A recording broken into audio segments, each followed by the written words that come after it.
اچھا علی محمد خان صاحب مجھے بتائے گا کہ یہ جو انکوائری کمیشن بن گیا 2017 کے ایکٹ کے مطابق، اور اس کے جو ایک رکنی ہیں اور جسٹس تصدق جیلانی صاحب ہے، پی ٹی آئی نے اس کو مسترد کر دیا ہے، وجہ؟ بہت شکریہ. بسم اللہ الرحمن الرحیم. اللہم صلی وسلم مبارک علی سیدنا محمد وعلی آل محمد.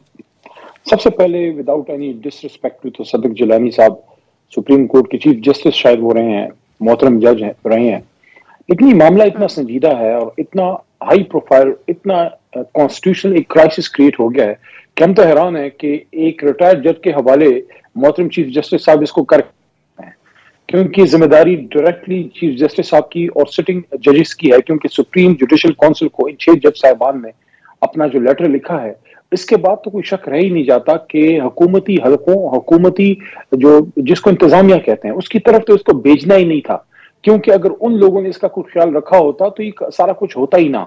تو انتظامیہ کی طرف بھیجنا، پھر ایک ریٹائرڈ جج کے نیچے ایک کمیشن بنانا جس کے ماضی میں کمیشن کا ریکارڈ بڑا کمزور رہا ہے، پھر ایک ریٹائرڈ جج کو آپ کتنا کوئی امپاور کر لیں گے. سٹنگ آپ کے پاس بہترین ججز سپریم کورٹ میں موجود ہیں، ایک لارجر بینچ ہوتا، ایک جوڈیشل کمیشن بنتا، یہ معمولی بات نہیں ہے.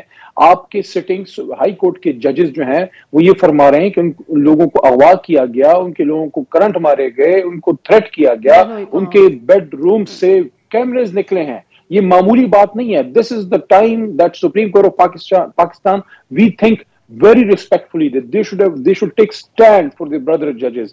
دوسری چیز یہ ہے کہ جو آپ کا قرارداد مقاصد ہے، آبجیکٹو ریزولوشن، جو آرٹیکل 2A کے ذریعے پاکستان کے آئین کا ایک لازمی حصہ ہے، سن 62 کے آئین، سن 56 کے آئین، سب میں یہ قرارداد مقاصد رہا ہے. اس میں ایک بنیادی نقطہ ہے کہ independence of judiciary shall be fully secured, اور آرٹیکل 190 یہ کہتا ہے 190 کہ all executive and judicial authorities throughout Pakistan shall act in aid of Supreme Court. یہ جو ہائی کورٹ کے ججز ہیں یہ سپریم کورٹ کا ہی ایک حصہ ہیں.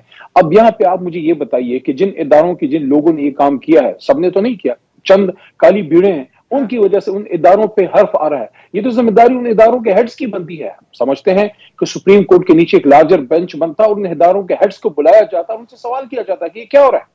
دیکھیں یہاں کوئی بھی کسی کے اوپر کوئی ادارہ نہیں ہے. سب سے اوپر سپریم کورٹ جو ہے ایک ادارہ ہے جس نے ایڈجوڈیکیشن کرنی ہے، اور سپریمیسی آف پارلیمنٹ کے تحت پارلیمنٹ سب سے سپریم ایک ادارہ موجود ہے. اب اس میں ہر ادارے نے اپنے اپنے آئینی حدود کے اندر کام کرنا ہے.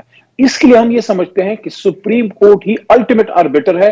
ادھر ہی سے اگر آپ نے سیریسلی اس کو انویسٹیگیٹ کرنا ہے، اگر اس کو کسی طرف پہنچانا ہے، پھر تو سپریم کورٹ ہے. نہیں ہے تو ٹھیک ہے، ماضی میں بے شمار چیزیں سرخانے میں گئی ہیں، یہ بھی چلی جائے گی.